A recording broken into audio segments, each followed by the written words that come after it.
എന്തുകൊണ്ടാണ് കോൺഗ്രസ് തിരഞ്ഞെടുപ്പുകളിൽ തുടർച്ചയായി പരാജയപ്പെടുന്നത്?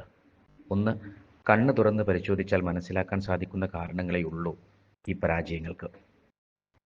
നോക്കൂ, ഏറ്റവും ഒടുവിൽ നടന്ന തിരഞ്ഞെടുപ്പുകളിൽ കോൺഗ്രസ് പരാജയത്തിൻ്റെ കയ്പുനീർ രുചിച്ച രണ്ട് പ്രധാന സംസ്ഥാനങ്ങളാണ് ഹരിയാനയും മഹാരാഷ്ട്രയും. രണ്ടിടങ്ങളിലും കോൺഗ്രസ് നേതൃത്വം നൽകുന്ന ഇന്ത്യ സഖ്യത്തിന് വിജയത്തിലേക്ക് നയിക്കാൻ സഹായകരമാകുന്ന ഒട്ടേറെ ഘടകങ്ങളുണ്ടായിരുന്നു. എന്നിട്ടും ഈ സഖ്യം പരാജയപ്പെട്ടു. അവിശ്വസനീയമായ ആ പരാജയത്തിലേക്ക് നയിച്ച കാരണങ്ങളാണ് ട്രഞ്ച് ന്യൂസ് പരിശോധിക്കുന്നത്. ഇതിൽ ഒന്നാമത്തെ കാരണം കോൺഗ്രസിൻ്റെ ദേശീയ നേതാക്കളുടെ അലസമനോഭാവം തന്നെയാണ്. തിരഞ്ഞെടുപ്പല്ലേ, സാഹചര്യങ്ങൾ അനുകൂലമാണ്, ജനം വോട്ട് ചെയ്തോളും എന്ന ചിന്തയിലായിരിക്കണം ഇവർ സംസ്ഥാന രാഷ്ട്രീയത്തിൽ തിരഞ്ഞെടുപ്പ് തന്ത്രങ്ങൾ മെനയുന്നതിൽ നേതൃത്വം വഹിക്കുന്നതേയില്ല. ഡൽഹിയുടെ സുഖശീതളിമയ്ക്ക് പുറത്തിറങ്ങാൻ മടി കാണിക്കുന്ന നേതാക്കന്മാരുടെ നേതൃത്വത്തിൽ ഈ രാഷ്ട്രീയ പ്രസ്ഥാനത്തിന് കടുത്ത മത്സരം നിലനിൽക്കുന്ന ഇത്തരം തിരഞ്ഞെടുപ്പുകളിൽ എങ്ങനെ വിജയിക്കാൻ സാധിക്കുമെന്നാണ് കരുതുന്നത്? മഹാരാഷ്ട്രയിലെ കാര്യം തന്നെ പരിശോധിക്കാം. കോൺഗ്രസിന്റെ സമീപനത്തിൽ നിന്നും തികച്ചും വ്യത്യസ്തമാണ് BJPയുടെ സമീപനം. തിരഞ്ഞെടുപ്പിന്റെ നേതൃത്വം ഏറ്റെടുത്ത് BJPയുടെ സമുന്നത നേതാവും ആഭ്യന്തരമന്ത്രിയുമായ അമിത്ഷാ എത്ര തവണയാണ് മഹാരാഷ്ട്ര സന്ദർശിച്ചത്? മഹാരാഷ്ട്രയിലെ BJPയുടെ തിരഞ്ഞെടുപ്പ് തന്ത്രങ്ങൾക്ക് അമിത്ഷാ തന്നെ നേരിട്ട് ചുക്കാൻ വഹിക്കുന്നത് നമ്മൾ കണ്ടു. അതിശക്തനായ ഒരു നേതാവിൻ്റെ തുടർച്ചയായ സാന്നിധ്യം BJPക്ക് ചെയ്ത നേട്ടവും അതുപോലൊരു ദേശീയ നേതാവിൻ്റെ സാന്നിധ്യമില്ലായ്മ കോൺഗ്രസിന് ചെയ്ത കോട്ടവും തിരഞ്ഞെടുപ്പിൻ്റെ ഫലത്തിൽ നിർണായകമായി മാറി. കോൺഗ്രസ് നിയോഗിച്ച തിരഞ്ഞെടുപ്പ് നിരീക്ഷകരുടെ കാര്യക്ഷമതാ കുറവ് തിരഞ്ഞെടുപ്പ് പരാജയത്തിലേക്ക് നയിച്ച പ്രധാന ഘടകമാണ്. ഇലക്ഷൻ ഇൻചാർജും പ്രധാന നിരീക്ഷകരുമൊക്കെ കോൺഗ്രസിൻ്റെ മുതിർന്ന നേതാക്കളായിരുന്നു.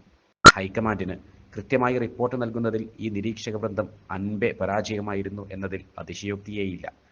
അതുകൊണ്ട് തന്നെ കോൺഗ്രസ് ഹൈക്കമാൻഡിന് ഘടകകക്ഷികളുമായി കൃത്യമായി ആശയവിനിമയം നടത്തുവാനും നിർദ്ദേശങ്ങൾ പങ്കുവെക്കുവാനും സാധിച്ചില്ല എന്ന പരാതി ഘടകകക്ഷി നേതാക്കൾ ആദ്യഘട്ടത്തിൽ തന്നെ ഉയർത്തി എന്നതും ശ്രദ്ധേയമാണ്. തെരഞ്ഞെടുപ്പുണ്ടാകുമെന്നും സഖ്യകക്ഷികൾക്കായി സീറ്റ് വിഭജനം കൃത്യമായി നടത്തണമെന്നും അറിയാത്തവരല്ല കോൺഗ്രസിന്റെ തലപ്പത്തിരിക്കുന്നത്. എന്നിട്ടും പതിവ് പോലെ സീറ്റ് വിഭജനം പരമാവധി നീട്ടിക്കൊണ്ടുപോയി. സ്വാഭാവികമായും സ്ഥാനാർത്ഥി നിർണയവും നീണ്ടു. അനുബന്ധമായ പ്രചരണത്തിനുള്ള സമയവും നഷ്ടമായി. ഈ അനുഭവം ഓരോ തിരഞ്ഞെടുപ്പിന് മുന്നിലും കോൺഗ്രസിനുണ്ട്. എന്നിട്ടും പാഠം പഠിക്കാത്തത് എന്ത് കഷ്ടമാണ്!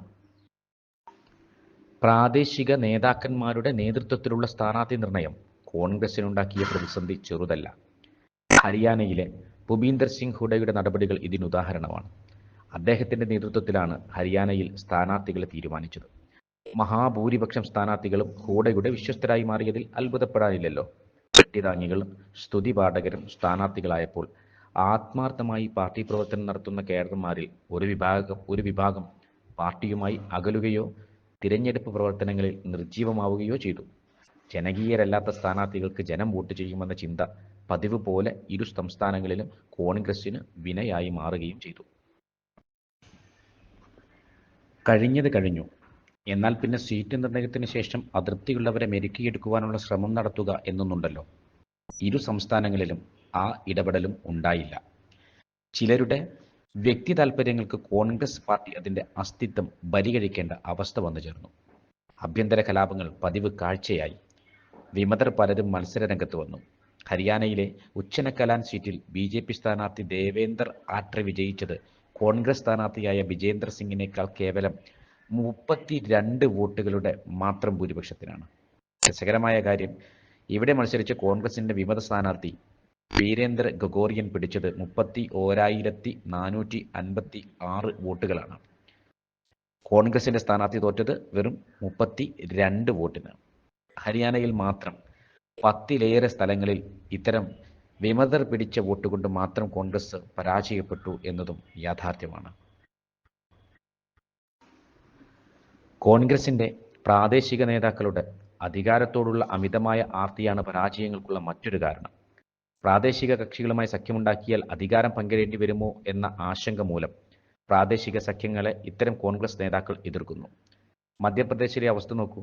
കോൺഗ്രസ് നേതാവ് കമൽനാഥ് ഇന്ത്യ സഖ്യത്തിലെ പങ്കാളിയായ അഖിലേഷ് യാദവിനെ സീറ്റ് വിഭജന ചർച്ചയ്ക്കിടയിൽ അപമാനിച്ച സംഭവം പോലും ഉണ്ടായി.